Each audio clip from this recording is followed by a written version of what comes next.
ఉచితం వద్దు, ఉపాధి ముద్దు. కూర్చుని తింటే కొండలైనా కరిగిపోవాల్సిందే. అలాంటిది నిరుపేద రాష్ట్రమైన ఆంధ్రప్రదేశ్ ఉపాధి లేని ఉచిత పథకాలను తట్టుకోగలదా అనే ప్రశ్న ఏపీ యువతలో ఆందోళన కలిగిస్తోంది. గత 5 ఏళ్లుగా ఆంధ్రాలో ఒక్కటంటే ఒక్కటైనా కొత్త పరిశ్రమ రాలేదు. రాష్ట్ర ప్రభుత్వం ఉచిత పథకాల ముచ్చట తప్ప ఉపాధి ఊసెత్తలేదు. నిరుద్యోగ యువత వైపు కన్నెత్తి కూడా చూడలేదు. కష్టపడి పనిచేసే వారికి కూడా ఉచితంగా డబ్బులు ఇచ్చి రాష్ట్రాన్ని అప్పుల ఊబిలోకి నెట్టేసింది.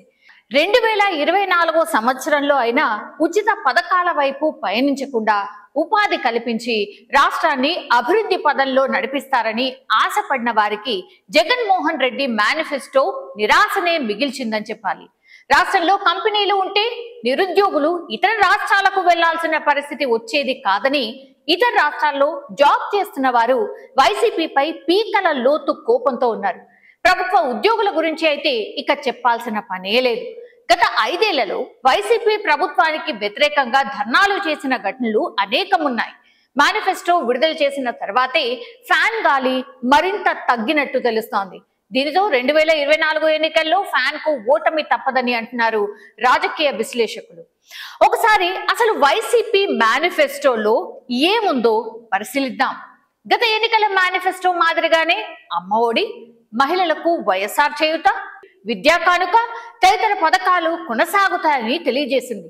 అయితే అమ్మ ఒడి పథకం కింద ఇస్తున్న 15,000 రూపాయలను 17,000 రూపాయలకు అండ్ 2 విడతల్లో పెన్షన్ను 3,500 చెల్లిస్తామని, వైఎస్ఆర్ చేయూత పథకం కింద 8 విడతల్లో 75,000 నుంచి 1,50,000కు పెంచుతామని, వైఎస్ఆర్ ఈబీసీ నేస్తం 4 విడతల్లో 45,000 నుంచి 1,05,000కు పెంచుతామని, వైఎస్ఆర్ కాపు నేస్తం 4 దశల్లో 60,000 నుంచి 1,20,000కు, అలానే వైఎస్ఆర్ సున్నా వడ్డీ పథకం కింద 3 లక్షల వరకు రుణాలు ఇస్తామని చెప్పింది.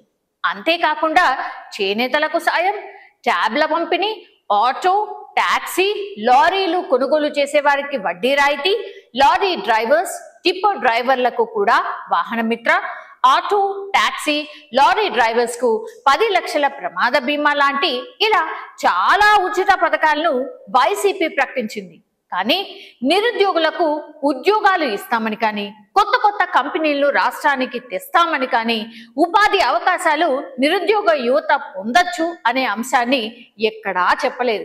అందుకే ఒక్కసారిగా ఫ్యాన్ గాలి తగ్గి అమాంతం సైకిల్ వేగం పెరిగింది అనే వార్తలు ఏపీలో వినిపించాయి. అలానే ఒకసారి టీడీపీ మేనిఫెస్టోలో ఏముందో పరిశీలిస్తే తెలుగుదేశం పార్టీ తన మేనిఫెస్టోలో సూపర్ 6 ను ప్రకటించింది. ఈ సూపర్ 6 లో భాగంగా ముందు యువతకు 20 లక్షల ఉద్యోగాలు కల్పిస్తామని హామీ ఇచ్చింది. మహిళలకు ఆర్టీసీలో ఉచిత ప్రయాణం కల్పిస్తామని, స్కూల్ కు వెళ్లే విద్యార్థులకు సంవత్సరానికి 15,000 ఇస్తామని, 19 నుంచి 59 ఏళ్ల వయసు కలిగిన మహిళలకు నెలకు 1,500, అలానే నిరుద్యోగ భృతి నెలకు 3,000 ఇస్తామని తెలియజేసింది. ప్రతి ఇంటికి ఏడాదికి 3 గ్యాస్ సిలిండర్లు ఉచితంగా ఇస్తామని కూడా పేర్కొంది.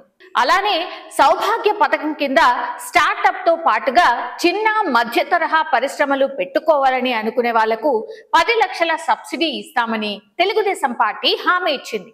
టీడీపీ, వైసీపీ 2 పార్టీలు కూడా మేనిఫెస్టోలో ఉచిత పథకాలను ప్రకటించాయి. అయితే ఈ 2 మేనిఫెస్టోలో గమనించాల్సిన అంశం ఏంటంటే వైసీపీ కేవలం ఉచిత పథకాలపైన మాత్రమే దృష్టి పెట్టింది. ఉపాధి గురించి కానీ, రాష్ట్ర అభివృద్ధి గురించి కానీ ఎక్కడా ప్రస్తావించలేదు. కానీ తెలుగుదేశం పార్టీ మాత్రం యువతకు నిరుద్యోగ భృతి పథకం కింద నెలకు 3,000 ఇస్తామని తెలియజేసింది. అలానే ప్రధానంగా యువతకు 20 లక్షల ఉద్యోగాలు కల్పిస్తామని కూడా హామీ ఇచ్చింది. ఉద్యోగం కోసం ప్రయత్నించే యువతకు వారి కోచింగ్ కు కావాల్సిన పుస్తకాలను కొనుక్కోవడానికి నిరుద్యోగ భృతి పథకం ఉపయోగపడుతుంది. అంతేకాకుండా సౌభాగ్య పథకం కింద స్టార్టప్ తో పాటుగా చిన్న మధ్య తరహా పరిశ్రమలు పెట్టుకోవాలని అనుకునే వాళ్లకు 10 లక్షల రూపాయల వరకు సబ్సిడీ ఇస్తామని తెలియజేసింది. వీటి ద్వారా రాష్ట్రంలో పరిశ్రమలు ప్రోత్సహిస్తూనే స్వయం ఉపాధిని సైతం కల్పిస్తోంది. అందుకే ఆంధ్రప్రదేశ్ ప్రజలు ఉచితంతో పాటు ఉపాధి అవకాశాలు మేనిఫెస్టోలో మెండుగా ఉన్న తెలుగుదేశం పార్టీ వైపు మొగ్గు చూపినట్టు రాజకీయ విశ్లేషకులు పేర్కొంటున్నారు.